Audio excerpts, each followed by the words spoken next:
ओम नमो भगवते वासुदेवाय। आप सभी को सफला एकादशी की हार्दिक शुभकामनाएं। सफला एकादशी व्रत कथा। युधिष्ठिर ने पूछा, स्वामिन, पौष मास के कृष्ण पक्ष में जो एकादशी होती है उसका क्या नाम है, उसकी क्या विधि है तथा उसे किस देवता की पूजा की जाती है, यह बताइए। भगवान श्री कृष्ण कहते हैं, राजेंद्र, बड़ी बड़ी दक्षिणा वाले यज्ञों से भी मुझे उतना संतोष नहीं होता जितना एकादशी व्रत के अनुष्ठान से होता है। पौष मास के कृष्ण पक्ष में सफला नाम की एकादशी होती है। उस दिन विधि पूर्वक भगवान नारायण की पूजा करनी चाहिए। जैसे नागों में शेषनाग, पक्षियों में गरुड़ तथा देवताओं में श्री विष्णु श्रेष्ठ हैं, उसी प्रकार संपूर्ण व्रतों में एकादशी तिथि श्रेष्ठ है। राजन, सफला एकादशी को नाम मंत्रों का उच्चारण करके नारियल के फल, सुपारी, बिजोरा तथा जमीरा, नींबू, अनार, सुंदर आंवला, लौंग, बेर तथा विशेषतः आम के फलों और धूप दीप से श्री हरि का पूजन करें। सफला एकादशी को विशेष रूप से दीप दान करने का विधान है। रात को वैष्णव पुरुषों के साथ जागरण करना चाहिए। जागरण करने वाले को जिस फल की प्राप्ति होती है वह हजारों वर्ष तपस्या करने से भी नहीं मिलता।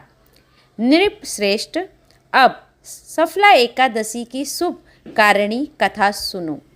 चंपावती नाम से विख्यात एक पुरी है जो कभी राजा माहिष्मति की राजधानी थी। राजर्षि माहिष्मत के 5 पुत्र थे। उनमें जो श्रेष्ठ था वह सदा पाप कर्म में ही लगा रहता था, पर स्त्रीगामी और वैश्यासक्त था। उसने पिता के धन को पाप कर्म में ही खर्च किया। वह सदा दुराचार परायण तथा वैष्णव और देवताओं की निंदा किया करता था।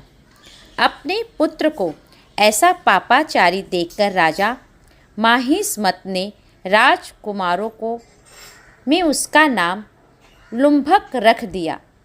फिर पिता और भाइयों ने मिलकर उसे राज्य से बाहर निकाल दिया।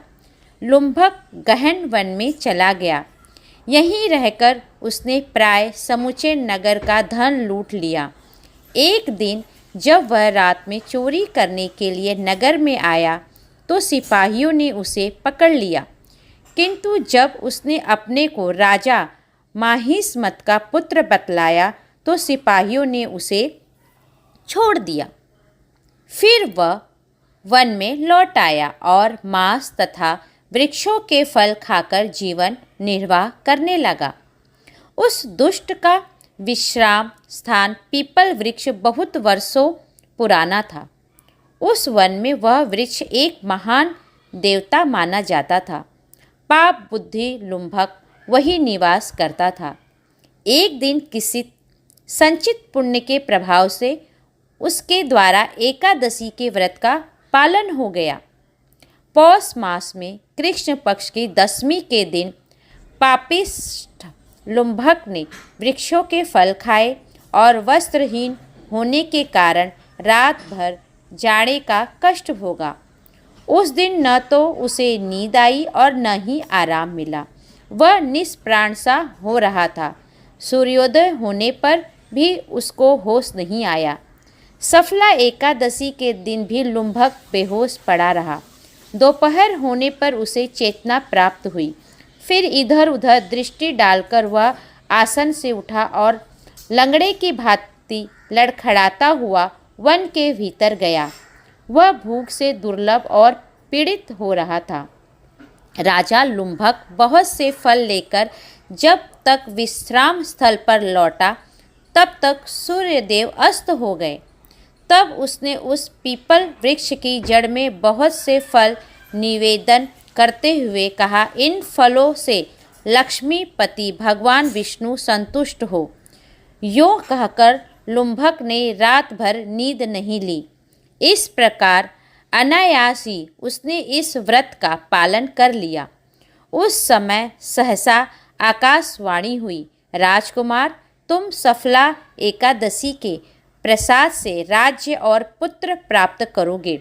बहुत अच्छा कहकर उसने वह वरदान स्वीकार किया।